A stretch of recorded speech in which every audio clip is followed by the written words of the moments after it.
Hello, welcome to Mobile Car Mechanic. Today I'm going to show you how to replace the battery in this key fob.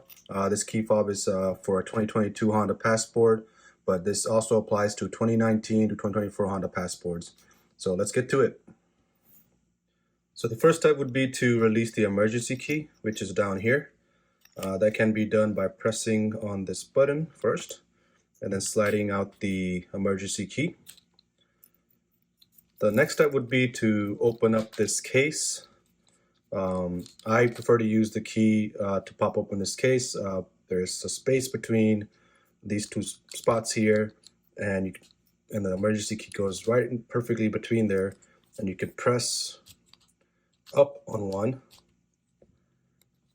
and then down on the other, and that should pop open the case.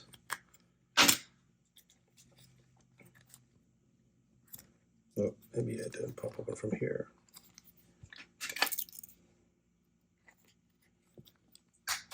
There you go.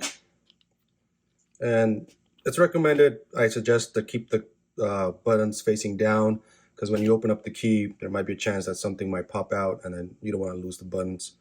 So go ahead and open up the case. So the battery that it takes, it's CR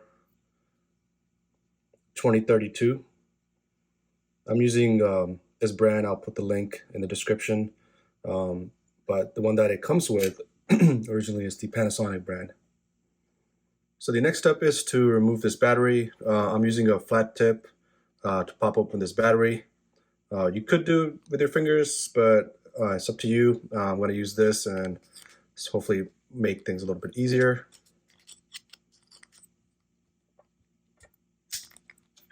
There we go. So the battery's out. Then I'm going to replace this with my new battery. Oh, no, that's not the one. This one. So I'm going to go ahead and put that in there.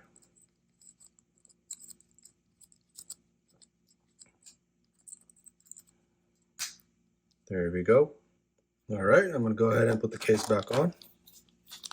This can be a little tricky, so just make sure you line everything up, and you should snap into all places. And I think that looks good. And the last step is just putting your emergency key back in. And that's it. Thank you for watching. See you in the next one.